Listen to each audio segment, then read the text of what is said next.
question I was asked this week was, when should you and when shouldn't you work out?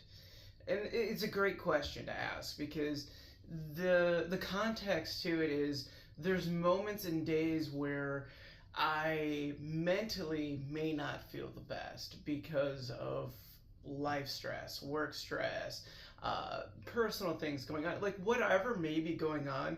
There's certain things that are making you feel tired, right?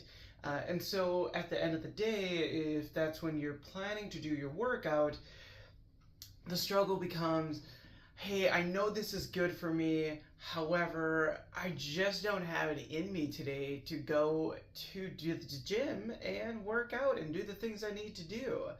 And so we're trying to answer the question of where do we find this balance where we respect and honor and listen to our body versus just telling it to shut the fuck up, honestly, because sometimes our head plays games with us and we need to fight through it some days. And so that's the discussion we're going to have today is how to figure this out and to give you a gauge of when you should and when you shouldn't work out when it comes to when you're not feeling your best. So immediate factors that come into mind when it comes to when you should not work out is if you have pain. Like if you have a significant amount of pain to the point that it's burning, you can't get out of bed, it feels like a sharp knife, whatever the context of that pain may be, to the point that it's making you feel concerned, A, go talk to a doctor, B, don't fucking go to the gym. Go talk to a doctor. I think it's important that we listen to these things. There's still the concept that, oh, no pain, no gain. Well, that doesn't work. And I've been doing this long enough to know that it doesn't work. So if you are dealing with pain, that's an indicator of saying, hey, maybe today we're not going to do it. However, there's a difference between pain and discomfort. Discomfort, it's soreness. It's meaning like, oh man, I really worked something really good yesterday and I'm feeling it today, but it's not debilitating. It's not to the point where there's sharpness or burning sensations involved. It's more so just being like, dang, I hurt when I go up the stairs, but in a good way, not in a way that I'm worried about whether or not I'm going to finish being able to climb up these stairs. So it's about gauging in. So when it comes to pain, always remember that the best rule of thumb is if something's causing sharp pain, go talk to a doctor. Illness. If you're sick, right? If you're sitting on the toilet all day, or if you're puking up your guts and you just can't get out of bed, or you're running a fever, anything seriously causing illness, don't come to the gym, dude. Stay home. Don't get other people sick. Suffer. I'm sorry, because sometimes that's all you can do is just suffer with the annoyance of illness, and then it'll eventually pass. But that's a big one right there. It is not denying your need for health and recovery.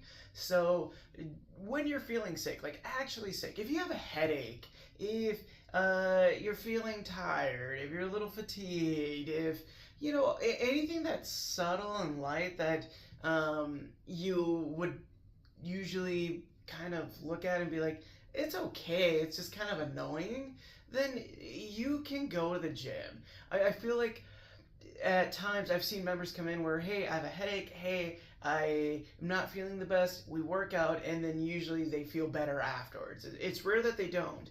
And so if you're in that case of, hey, I'm sick, don't go to the gym, but if you just have a headache or whatever, if it's a light little symptom, just go. Your mental health. If your mental health is not in its best place, right? We're going through a depressive episode. Perhaps we're feeling overwhelmed because of work, or maybe at the end of the day we're just extremely exhausted from decision fatigue, all the things we had to choose throughout the day. Whatever the context may be, but what we're looking at in a lens of I'm mentally tired and I find it exhausting to do the things I need to do to feel better so that I can take care of my mental health, but I'm not going to do that because I'm not feeling my best. We're going to kind of walk through that together and look at what to gauge that with, because it's there's layers to this. So I want to begin by saying there's going to be moments in life where it happens, right? Things are punching down at you. Life is getting complicated.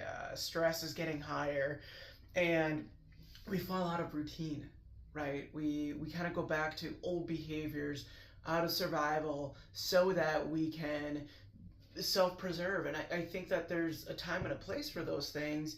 I also do feel that we need to be proactive when those things are happening. And to gauge it, I always like to look at it this way, is if you are mentally tired, but you can physically do what you need to do, you just don't want to do it, which is totally fair, show up and do it. And adjust it, right? So let's, prime example, on Monday, I had up to 6 coaching sessions, and I started at 5:30 in the morning and I wasn't done until 3:30 in the evening. That's a long day for me, and working with a variety of different groups of individuals. It was super hot, I was mentally, physically tired, and I still had to work out for myself. And so rather than skipping the workout, I adjusted it, meaning I switched out certain exercises for easier exercises to do so that I can ensure that I still did my workout, because it was important for me to do my workout. I wanted to make sure that I did my workout, so I adjusted all the exercises to fit at the level I was at. Because was I mentally and physically tired? Yes, but could I still do what I need to do? Yes, I just didn't want to do it. And at the end of that workout, I felt great. I was really happy that I did it. I felt accomplished, right? And so in those instances where your brain is kind of telling you like, hey, let's not do this, you've had a long, exhausting day, but your body's saying, hey, we're tired, but we can do it, listen to the body in those moments.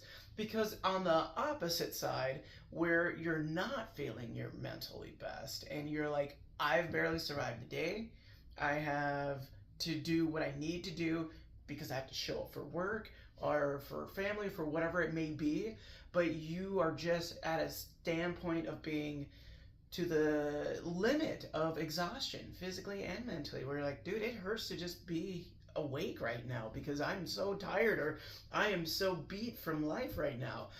I think in those moments, we need to honor our mental health and our mental capacity, right? Because when stress gets high, cortisols go high, and then we start spiraling out and we go back to survival means.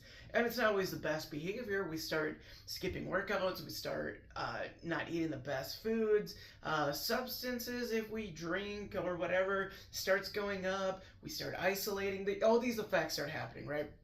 And I think that in those moments where you're feeling yourself spiral out and you need to just really take care of yourself, it's not that we are lacking discipline, it's not that we are being lazy, it's that we need comfort in a way that provides us rest. And if that means we skip a workout for today, that's okay, because we have to find that balance, and you're the only person that can determine what that balance is.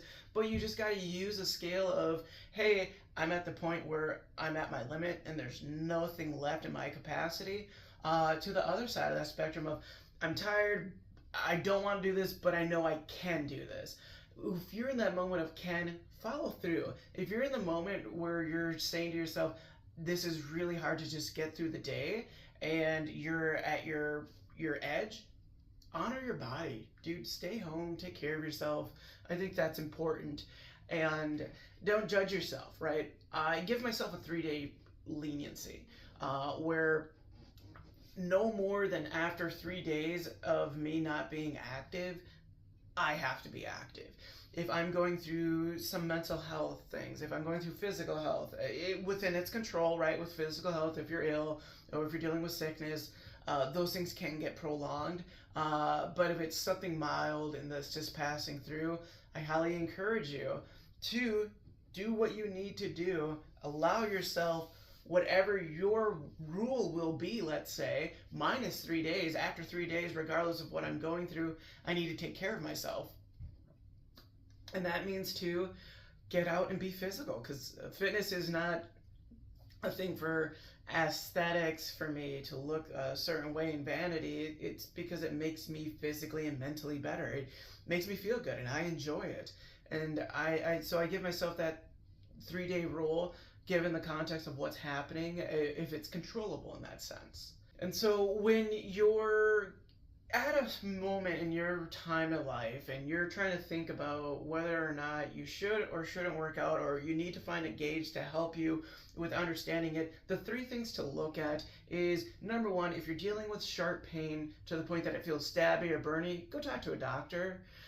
If you're dealing with illness, if it's severe illness where we're throwing up, we're on the toilet, and we have a fever, stay home. If it's something mildly discomforting where you're like, oh, I don't feel the best, but I know I'll be okay, go work out because you're usually going to feel better.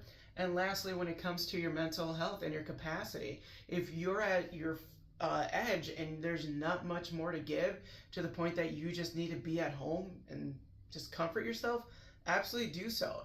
But if you're on the other spectrum where you're like, dude, I'm tired, but I'm able to do it, go and do it because you're not going to regret it. And just make adjustments. Change the exercises, change the weights, change the reps. Just show up and do something. So hopefully this helps you get a better gauge and understanding of when and when you shouldn't work out. And if you do have any questions, feel free to leave a comment below and I'll be happy to answer them.